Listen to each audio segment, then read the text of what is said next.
দর্শক, যুক্তরাষ্ট্র বাংলাদেশের বিপক্ষে চলে গেলে বাংলাদেশের কি কি দুর্যোগ নেমে আসতে পারে সেই ব্যাপারে যথেষ্ট ইঙ্গিত আমরা বিভিন্ন ভিডিওতে দিয়েছি। আমরা বলার চেষ্টা করেছি যুক্তরাষ্ট্র সরকার যদি বাংলাদেশ সরকারের বিপক্ষে অবস্থান নিতে চায় তাহলে প্রথমে তারা কি করবে। তারা তো আর বাংলাদেশে এসে কোনো সরকারকে বলবে না তুমি সরে যাও, তুমি আসো, তুমি বসো, এরকমটা তো বলবে না। যেটা করবে সেটা হচ্ছে যে বর্তমান সরকারের সঙ্গে, চলমান বর্তমান সরকারের সঙ্গে যদি সম্পর্ক ঠিকঠাক না থাকে তাহলে নানাভাবে এই সরকারকে জব্দ করার চেষ্টা করবে। যুক্তরাষ্ট্রের কূটনৈতিক পলিসি সেরকমই হবে, সেই ইঙ্গিত আগে থেকেই দিয়েছিলাম। এবং সেই ক্ষেত্রে তারা সবথেকে বড় যে অ্যাকশানটা নিতে পারে সেটা হচ্ছে অতিরিক্ত শুল্ক আরোপ, আমদানি পণ্যে অতিরিক্ত শুল্ক আরোপ। সেই মহা দুর্যোগের ঘটনাটাই এবার ঘটল। যুক্তরাষ্ট্র বাংলাদেশের আমদানি পণ্যের ওপরে কল্পনাতীত হারে অতিরিক্ত শুল্ক আরোপ করেছে, অতিরিক্ত শুল্ক ধার্য করেছে। যেখানে চীনের চাইতেও বাংলাদেশের বেশি, পাকিস্তানের চাইতেও বাংলাদেশের বেশি শুল্ক ধার্য করা হয়েছে। ডোনাল্ড ট্রাম্প সেই ঘোষণা দিয়েছেন। সেই ঘোষণার ফলে বাংলাদেশের গার্মেন্টস শিল্প একেবারে মুখ থুবড়ে পড়ার মতো উপক্রম হতে পারে। সেই আলোচনাই করবে এই ভিডিওতে, থাকবেন পলিটিক্স টিভির নিয়মিত আয়োজনে।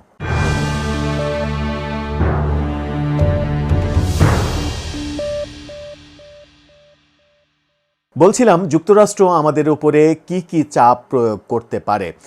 অনেক দিন আগে থেকেই আলোচনা চলছিল যে জো বাইডেন প্রশাসনের সঙ্গে প্রফেসর ইউনূসের দহরম মহরম সম্পর্ক, হিলারি ক্লিন্টনের সঙ্গে প্রফেসর ইউনূসের সম্পর্ক, এবং হিলারি ক্লিন্টন ডোনাল্ড ট্রাম্পের প্রথম যে নির্বাচন, সেই নির্বাচনের সময় হিলারি ক্লিন্টনের পক্ষে $500 মিলিয়ন অনুদান দেওয়ার খবর যখন আলোচনা হচ্ছিল তখন থেকেই ডোনাল্ড ট্রাম্পের অন্যতম টার্গেট ছিলেন প্রফেসর ইউনূস। এখন যখন অন্তর্বর্তীকালীন সরকারের প্রধান হিসেবে প্রফেসর ইউনূস দায়িত্ব পালন করছেন, জো বাইডেন সরকার চলে গেছে, ডোনাল্ড ট্রাম্প এসেছে, বর্তমান সরকারের উপরে আমেরিকার চাপ রিভার্স হয়েছে।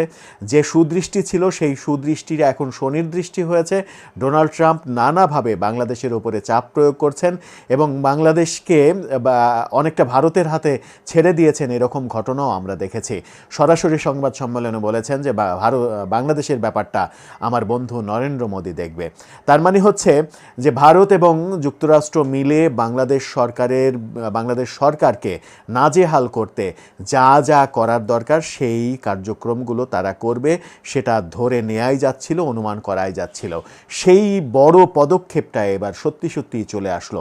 যুক্তরাষ্ট্র বাংলাদেশ থেকে যে সকল পণ্য আমেরিকাতে আমদানি হয়, বাংলাদেশ থেকে যেসব পণ্য আমেরিকাতে রপ্তানি হয়, সেই সকল পণ্যের ওপরে অতিরিক্ত শুল্ক আরোপ করেছে। এর আগে বাংলাদেশি পণ্যের উপরে শুল্কের হার ছিল মাত্র 15% এবং গার্মেন্টস সেক্টরে আমরা শুল্ক মুক্ত পণ্য রপ্তানি করার সুযোগও পেতাম। শুল্ক মুক্ত পণ্য রপ্তানির সুযোগ তো অনেক দূরের কথা, এবার যুক্তরাষ্ট্র বাংলাদেশ থেকে যা কিছু আমদানি সেই সমস্ত আমদানির ওপরে 37% কর আরোপ করলো। এর আগে সাধারণ পণ্যের উপরে 15% ছিল, সেই 15%কে ডাবলেরও অনেক বেশি, আরও 22% বাড়িয়ে 37% করা হয়েছে। গার্মেন্টস শিল্পে যেখানে আমরা শূন্য করে পণ্য রপ্তানি করতে পারতাম, বাংলাদেশের গার্মেন্টস শিল্পের যে বাজার, সেই বাজার বিশ্বে যত বাজার আছে সেই বাজারের 35%-এরও বেশি বাজার হচ্ছে আমেরিকার বাজার। সেই আমেরিকার বাজার যদি শুল্ক আরোপের কারণে বন্ধ হয়ে যায় তাহলে বাংলাদেশের গার্মেন্টস শিল্প মুখ থুবড়ে পড়বে। বাংলাদেশের প্রধান ডলার ইনকাম করার যে সোর্স গার্মেন্টস, সেই গার্মেন্টস যদি মুখ থুবড়ে পড়ে তাহলে আমাদের জন্য অর্থনীতিতে ভয়াবহ দুর্যোগ নেমে আসবে। সেই পদক্ষেপটাই ডোনাল্ড ট্রাম্প ঘোষণা করেছেন। এটা বাংলাদেশের জন্য যে কত বড় একটা হুমকি আসলো, এটা বাংলাদেশের জন্য কত বড় একটা ক্ষতির কারণ হবে। বাংলাদেশের গার্মেন্টস শিল্প যদি মুখ থুবড়ে পড়ে, 35% বাজার যদি আমরা হারিয়ে ফেলি, এবং যুক্তরাষ্ট্র যেটা করেছে সেটা হচ্ছে যে যুক্তরাষ্ট্রের এখন ব্যবসায়ীরা কি করবে। ভারতের শুল্ক আরোপ করেছে যুক্তরাষ্ট্র 26%, বাংলাদেশে 37%। পাকিস্তানের শুল্ক আরোপ করেছে 29%, বাংলাদেশে 37%।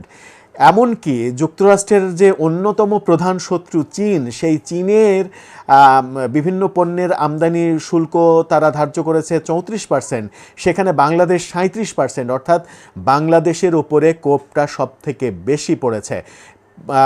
চীনের চাইতেও বাংলাদেশের উপরে শুল্ক বেশি ধার্য করা হয়েছে। এটা কোনো সাধারণ ঘটনা নয়। এটা যে একটা রাষ্ট্রীয় চাপ, এটা যে যুক্তরাষ্ট্রের মতো বড় দেশের একটা বড় চাপ, এটা সহজেই অনুমান করা যায়। এই চাপটা আমরা কিভাবে সামলে উঠবো সেটা একটা বড় বিষয়। আমরা যদি গার্মেন্টস ক্ষেত্রে 35% বাজার হারিয়ে ফেলি, তাহলে সেই 35% গার্মেন্টস শিল্প অনেকটা সস্তা রেটে আমেরিকার ব্যবসায়ীরা ভারত থেকে আমদানি করতে পারবে, এবং ভারত থেকে যখন আমদানি করতে পারবে, এমনকি যদি তারা চীন থেকেও আমদানি করে, তাও কিন্তু অনেক কমে, বাংলাদেশের চাইতে অনেক কমে আমদানি করতে পারবে। সেই ক্ষেত্রে বাংলাদেশের গার্মেন্টস শিল্পে বড় ধরনের ধস নামবে। এই ধস সরকার কিভাবে কাটাবে সেটা একটা বড় বিষয়। আর এখান থেকে বাঁচার আমার মনে হয় একটাই উপায়, যুক্তরাষ্ট্রের সঙ্গে সুসম্পর্ক তৈরি করা। যুক্তরাষ্ট্রের বর্তমান প্রশাসনের সঙ্গে বাংলাদেশ সরকারের যে সুসম্পর্ক নেই, সেটা এই কর আরোপী স্পষ্ট বলে দিচ্ছে। এখন আমাদের করণীয় কি? এখন আমাদের করণীয়, প্রফেসর ইউনূসের সরকার যুক্তরাষ্ট্রের সঙ্গে যে কোনো মূল্যে সুসম্পর্ক তৈরি করতে হবে। সুসম্পর্ক তৈরি করতে না পারলে বাংলাদেশের অর্থনীতি অস্থির হয়ে যাবে।